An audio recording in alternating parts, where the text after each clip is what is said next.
Hello everyone, स्वागत है आपका हमारे चैनल लर्न बायोलॉजी में। डियर फ्रेंड्स, आज हम यूपी जूनियर सुपर टेट के सिलेबस के अकॉर्डिंग, जो एडेड जूनियर का सिलेबस है उसके अकॉर्डिंग दिव्यांगता चैप्टर को डिस्कस करेंगे, जिसमें हम दिव्यांगता के कारण, दिव्यांगता के लक्षण एवं प्रकार और राष्ट्रीय अंतर्राष्ट्रीय स्तर पर उसके लिए जो प्रयास और सामाजिक दायित्व किए जा रहे हैं, निभाए जा रहे हैं, उनके विषय में जानेंगे। सबसे पहली चीज़ है, हम ये जान लेते हैं कि दिव्यांगता आखिर है क्या। आप अपने आसपास कुछ ऐसे लोगों को देखते होंगे जो पूरी तरह से स्वस्थ हैं, हेल्दी हैं, लेकिन उनके हाथ पैर सामान्य व्यक्तियों जैसे बिल्कुल नहीं होते, या फिर कुछ लोग सामान्य तरह से बोल नहीं पाते, सुन नहीं पाते। तो जो व्यक्ति ऐसे होते हैं जो कुछ जन्म से सामान्य होते हैं, लेकिन कि कभी कभी ऐसा होता है कि वो जब पैदा हुए या फिर जब उनका जन्म हुआ उस टाइम पे वो नॉर्मल थे, उनको कोई दिक्कत नहीं थी, लेकिन उनके लाइफ में कुछ ऐसी घटनाएं हुई जिनके कारण उनका कोई बॉडी पार्ट क्षतिग्रस्त हो गया, उनके हाथ में कोई दिक्कत हो गई, पैर में कोई दिक्कत हो गई, और वो फिर अपने बाद की लाइफ उस अंग के संबंधित जो भी काम होते हैं उनको बिना करे हुए जीते हैं। और कभी कभी ऐसा होता है कि व्यक्ति में कुछ जो कमियां हैं, जो उनको दिक्कत है, वो बचपन से ही पैदा होते ही होती है, मतलब जन्मजात होती है। अब कई बार देखा जाता है कि व्यक्तियों के सिर पर चोट लग जाती है, जिससे उनका मानसिक संतुलन खो जाता है। इस तरह की जितनी भी अवस्थाएं हैं जिनमें शारीरिक अथवा मानसिक अक्षमता, मतलब डिसेबिलिटी आ जाती है, उसे हम दिव्यांगता या विकलांगता कहते हैं। एक्चुअल में पहले इसके लिए विकलांगता शब्द का यूज़ किया जाता था, विकलांगता शब्द का यूज़ किया जाता था इसके लिए, लेकिन बाद में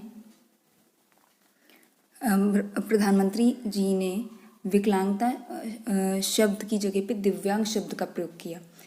वो इसलिए क्योंकि दिव्यांग का अर्थ है एक अतिरिक्त शक्ति, एक एक कह सकते हैं आप दिव्य शक्ति, क्योंकि वो भले उन अंगों से काम नहीं कर पाते लेकिन फिर भी अपनी ज़िंदगी को जीते हैं। इसीलिए प्रधानमंत्री जी ने विकलांग शब्द की जगह पे दिव्यांग शब्द के प्रयोग पर जोर दिया। अब देख लेते हैं कि दिव्यांगता शब्द का अर्थ क्या होता है। दिव्यांग जो दिव्यांग शब्द का अर्थ है, शरीर के किसी अंग की बनावट में कमी होना, मतलब शरीर के किसी अंग में कोई दिक्कत होना, एक स्थान से दूसरे स्थान तक जाने में असमर्थता, कोई व्यक्ति ऐसा है जो चल नहीं पा रहा है सही तरह से, या फिर सुनने संबंधी दोष, किसी को सुनाई नहीं पड़ता है, दृष्टि संबंधी दोष, या फिर बहुत से लोग होते हैं जो बोल नहीं पाते, मतलब वो गूंगे होते हैं, डीफ एंड डम। तो ऐसे लोगों को दिव्यांगता की श्रेणी में रखा गया, विकलांगता की श्रेणी में रखा गया। अब विकलांगता की जगह पे दिव्यांगता शब्द का प्रयोग किया जाता है, ये चीज़ ध्यान रखिएगा। WHO के अनुसार अक्षमता किसी व्यक्ति को अलग अलग तरह से प्रभावित करती है। किसी अंग विशेष की कार्य क्षमता का सीमित होना, जिससे प्रतिदिन की क्रियाएं प्रभावित हो, दिव्यांगता कहलाता है। WHO जो कि वर्ल्ड हेल्थ ऑर्गेनाइजेशन है, उसने बोला कि डिसेबिलिटी या अक्षमता जो है वो किसी व्यक्ति को अलग अलग तरह से प्रभावित करती है। किसी सपोज दैट किसी व्यक्ति का कोई अंग नहीं काम कर रहा है, तो वो अपना जो पूरा दिन या प्रतिदिन की क्रियाएं करेगा वो कहीं ना कहीं प्रभावित होंगी उसकी वजह से। आगे देखते हैं। हमारे देश के प्रधानमंत्री जी ने विकलांग शब्द की जगह पे दिव्यांग शब्द का प्रयोग पर जोर दिया, जिसका अर्थ है एक अतिरिक्त शक्ति। दिव्यांगता का तात्पर्य शारीरिक या मानसिक अक्षमता से है। दिव्यांगता या तो शारीरिक हो सकती है, आपके शरीर में कोई कमी हो सकती है, या फिर मानसिक हो सकती है। दिव्यांगता को दो श्रेणियों में बांटा गया। एक जन्मजात दिव्यांगता और दूसरा उपार्जित दिव्यांगता। जन्मजात दिव्यांगता जो गर्भ के साथ ही, मतलब जब पैदा हुए तभी आपके अंदर वो दिक्कत थी, अनुवांशिक या गर्भ के दौरान संक्रमण, विकिरण या दवाओं के से जो आपके अंदर डिसेबिलिटी क्रिएट होती है, मतलब किसी भी व्यक्ति के अंदर। उपार्जित दिव्यांगता जीवन काल में किसी भी समय हो सकता है। कई बार देखा जाता है कि किसी का एक्सीडेंट में पैर फ्रैक्चर हो गया या हाथ में फ्रैक्चर हो गया, जिसकी वजह से कई बार ठीक नहीं हो पाता है, या फिर उनके हाथ में काफ़ी प्रॉब्लम हो गई कि वो बाद में उससे काम नहीं कर पा रहे, या फिर सिर में चोट आ गई। इस तरह की चीज़ें देखी जाती हैं। दुर्घटना या आकस्मिक आघातों की स्थिति में शरीर के किसी अंग का क्षतिग्रस्त होना। आगे देखते हैं। अब देखिए, ये बहुत इम्पॉर्टेंट लाइन है। 21 प्रकार की अक्षमताओं को दिव्यांगता की श्रेणी में रखा गया है। ये ऑब्जेक्टिव क्वेश्चन आ सकता है कि कितने प्रकार की अक्षमताओं को, डिसेबिलिटीज़ को दिव्यांगता की श्रेणी में रखा गया है। तो याद रखिएगा, 21 प्रकार की अक्षमताओं को दिव्यांगता की श्रेणी में रखा गया है। पहला क्या है, उनमें से कुछ को हम यहाँ पर डिस्कस करेंगे। पहला क्या है, दृष्टिबाधिता। दृष्टिबाधित व्यक्ति पूर्ण रूप से या आंशिक रूप से देखने में अक्षम होता है। आपने देखा होगा कुछ लोग बचपन से ही अंधे होते हैं, उन्होंने कभी इस दुनिया को देखा ही नहीं होता है। या फिर कई बार होता है कि व्यक्ति अपनी ज़िंदगी में शुरू में तो ठीक होता है, लेकिन बीच में वो अपना विज़न खो देता है, अपनी दृष्टि खो देता है किसी वजह से। तो इस तरह के जो व्यक्ति हैं वो दृष्टिबाधित श्रेणी में आते हैं। आगे देखते हैं। देखने की क्षमता को विजन, आई साइट या दृष्टि कहा जाता है। दृष्टिबाधित व्यक्ति पूर्ण रूप या आंशिक रूप से देखने में अक्षम होता है। नेक्स्ट, लोकोमोटर विकलांगता। हड्डियों, जोड़ों या मांसपेशियों की अक्षमता को लोकोमोटर दिव्यांगता कहते हैं। यह दिव्यांगता पोलियो, रीढ़ की हड्डी में चोट लगने से, सेरिब्रल पैलेसी, फ्रैक्चर आदि के कारण होती है। इससे प्रभावित अंगों की हड्डियों की बनावट एवं कार्य सामान्य नहीं रह जाते। तो याद रखिएगा, पहली चीज़ लोकोमोटर दिव्यांगता जो है वो हड्डियों, जोड़ों या मांसपेशियों से संबंधित है, और इसमें रीढ़ की हड्डी में चोट लगने, सेरेब्रल पैलेसी या फिर फ्रैक्चर आदि की वजह से ये होती है। नेक्स्ट, मानसिक दिव्यांगता या बौद्धिक अशक्तता। मानसिक दिव्यांगता में सूझबूझ, तर्क एवं ग्रहण क्षमता का अभाव होता है। इससे पहले मानसिक मंदता कहते थे, मतलब जो मानसिक दिव्यांगता है इसे पहले मानसिक मंदता कहा जाता था। इस दिव्यांगता में बच्चे का विकास अन्य बच्चों की तुलना में धीमे होता है। इस दिव्यांगता से ग्रसित बच्चे दैनिक कार्यों के लिए दूसरों पर निर्भर होते हैं। मतलब मानसिक दिव्यांगता या बौद्धिक अशक्तता ये पूरी तरह से व्यक्ति के माइंड, सूझबूझ, तर्क और किसी भी चीज़ को सीखने की क्षमता को अफेक्ट करता है। आगे देखते हैं। श्रवण दिव्यांगता। किसी व्यक्ति का पूरी तरह से ध्वनि सुनने में अक्षम होना श्रवण दिव्यांगता कहलाता है।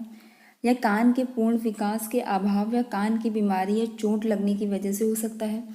सुनना सामान्य रूप से बोलने एवं भाषा के लिए प्रथम आवश्यकता है। जब आप सुन पाएंगे तभी उसको सीख पाएंगे और तभी बोल पाएंगे। बच्चा परिवार या आसपास के वातावरण के लोगों की बोली सुनकर ही बोलना सीखता है। श्रवण बाधिता के कारण बच्चे बोलने में सक्षम नहीं हो पाता। डिसलेक्सिया, ये बहुत इंपॉर्टेंट है। डिसलेक्सिया पढ़ने लिखने संबंधित विकार है, जिसमें बच्चों को शब्द पहचानने, पढ़ने, याद करने और बोलने में परेशानी होती है। डिसलेक्सिया से ग्रसित बच्चे अक्षरों और शब्दों को उल्टा पढ़ते हैं। कई बार आपको क्वेश्चन आ सकता है कि कोई बच्चा अक्षर या शब्दों को उल्टा पढ़ रहा है, वो किस बीमारी से ग्रसित है? तो जो इसका सही आंसर होगा वो डिसलेक्सिया। कुछ अक्षरों का उच्चारण भी नहीं कर पाते, इनकी उच्चारण क्षमता सामान्य बच्चों की अपेक्षा काफ़ी कम होती है। यह 3 से 15 साल के बच्चों में सामान्यतः पाया जाता है। डिसलेक्सिया कोई मानसिक रोग नहीं है। डिसलेक्सिया कोई मानसिक रोग नहीं है। डिसलेक्सिया याद रखिएगा, डिसलेक्सिया पढ़ने लिखने से संबंधित विकार है।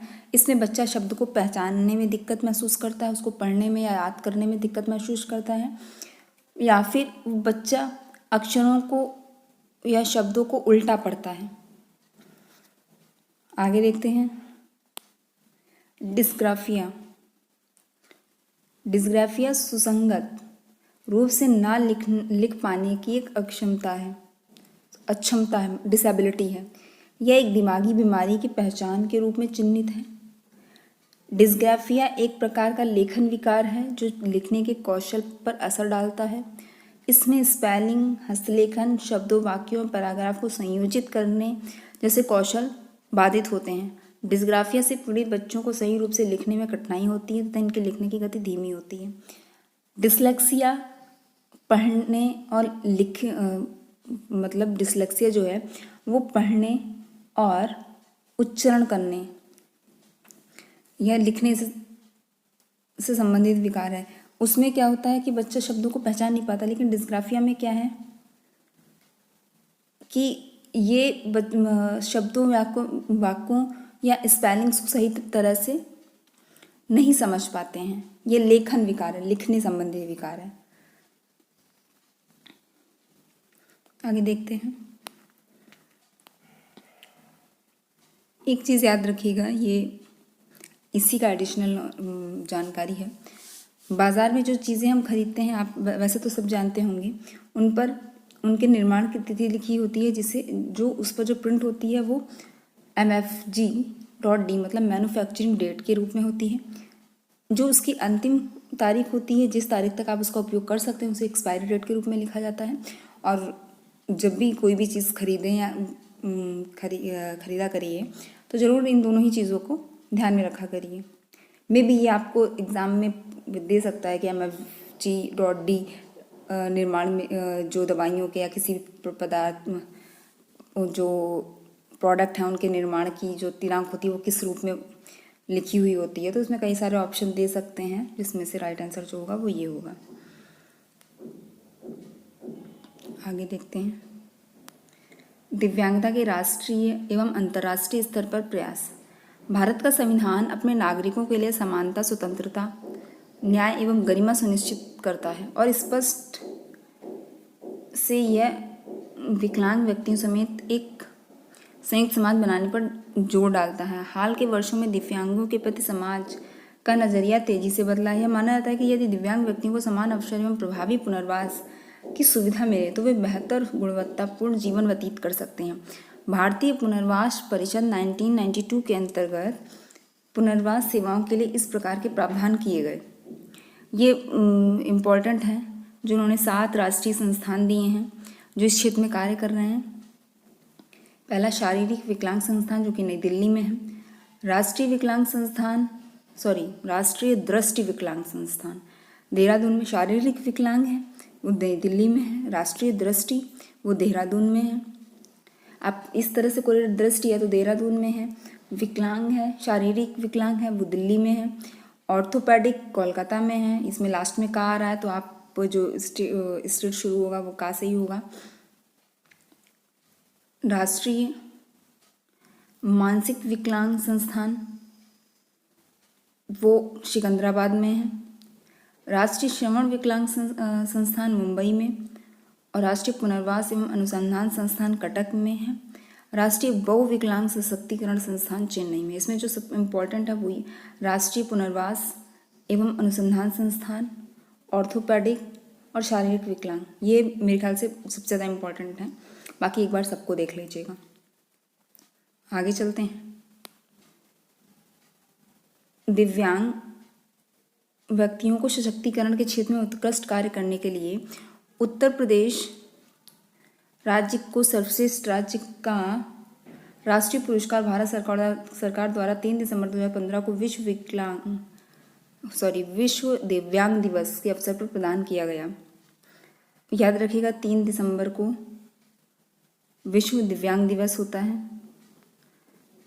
उत्कृष्ट एवं बाधा रहित वातावरण के लिए डॉक्टर शकुंतला मिश्रा राष्ट्रीय पुनर्वास विश्वविद्यालय लखनऊ को 3 दिसंबर 2014 को विश्व दिव्यांग दिवस के अवसर पर भारत सरकार द्वारा राष्ट्रीय पुरस्कार प्रदान किया गया।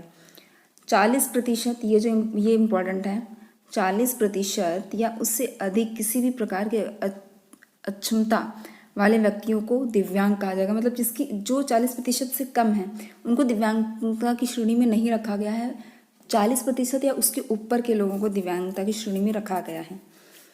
तो ये प्रतिशत एग्जाम में पूछा जा सकता है। दिव्यांगता 40% है तो दिव्यांगता प्रमाण पत्र मुख्य चिकित्सा अधिकारी, सामुदायिक स्वास्थ्य केंद्र या प्राथमिक स्वास्थ्य केंद्र के डॉक्टरों द्वारा उपलब्ध कराए जाते हैं।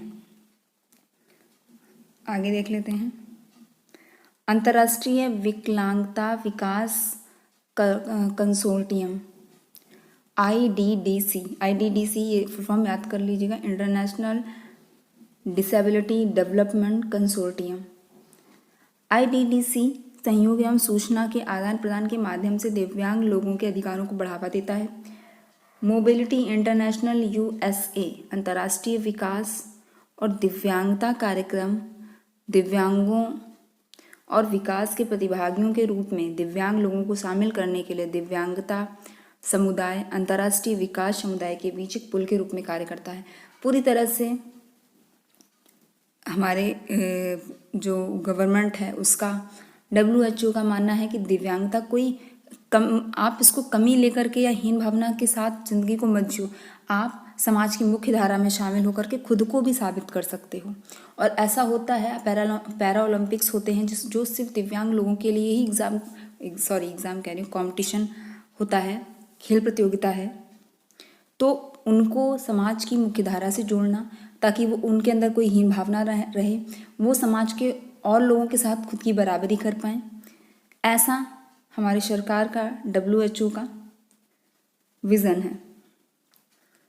आगे देखते हैं दिव्यांग जनों के प्रति सामाजिक दायित्व। हमारा दायित्व है हम दिव्यांगों की शारीरिक स्थिति को नज़रअंदाज करते हुए उनके आत्मविश्वास और मनोबल को बढ़ाएं, उनकी कार्य क्षमताओं को देखते हुए उन्हें समाज की मुख्य धारा से जोड़ने का प्रयास करें। हमें अपनी इस सोच को बदलना होगा कि दिव्यांग व्यक्ति घर, परिवार या समाज पर बोझ होता है। आज राष्ट्रीय अंतर्राष्ट्रीय स्तर पर विभिन्न प्रतिस्पर्धाएं आयोजित की जाती हैं जिसमें विजयी प्रतियोगियों को पुरस्कारों से सम्मानित किया जाता है। अतः हमारे दिव्यांग साथियों ने यह सिद्ध भी कर दिया है कि वह किसी से कम नहीं है, उन्हें समानता के अवसर मिलने चाहिए, उनकी भावनाओं के साथ खिलवाड़ नहीं होना चाहिए, ना ही उन्हें सहानुभूति दिखाकर दया का पात्र बनाना चाहिए। अक्सर हमारे दिव्यांग साथी जागरूकता के अभाव में सरकार द्वारा दी जा रही सुविधाओं का लाभ नहीं ले पाते, जिससे उनकी उन्नति में बाधा पहुंचती है। यह हम सबका सामाजिक कर्तव्य है कि हम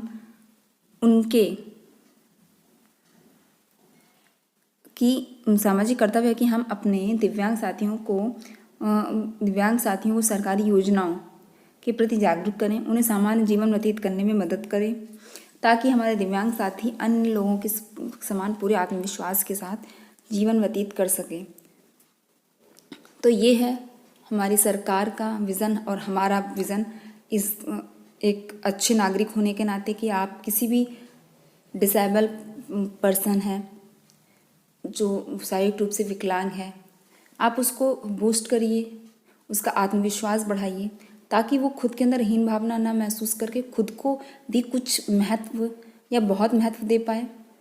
क्योंकि इस दुनिया में जो भी आया है वो एक अलग कार्य करने के लिए आया और ईश्वर ने उसे हर किसी को एक अलग अलग तरह की क्षमता दी है, अलग अलग तरह का पावर दिया है। आगे देखते हैं। अंतर्राष्ट्रीय स्तर पर शारीरिक रूप से अक्षम व्यक्तियों के लिए पैरा ओलंपिक खेलों का आयोजन किया जाता है। पहला पैरा ओलंपिक खेलों का आयोजन 1960 में रोम में किया गया था। इम्पॉर्टेंट है, पहला पैरा ओलंपिक खेल का आयोजन 1960 में रोम में किया गया था। प्रत्येक वर्ष 3 दिसंबर को विश्व दिव्यांग दिवस मनाया जाता है। तो ये था पूरा दिव्यांगता का चैप्टर जो कि हमारे सिलेबस में इंक्लूडिंग है। उम्मीद करती हूँ कि काफ़ी चीज़ें नई इसमें आपको जानने को मिली होंगी और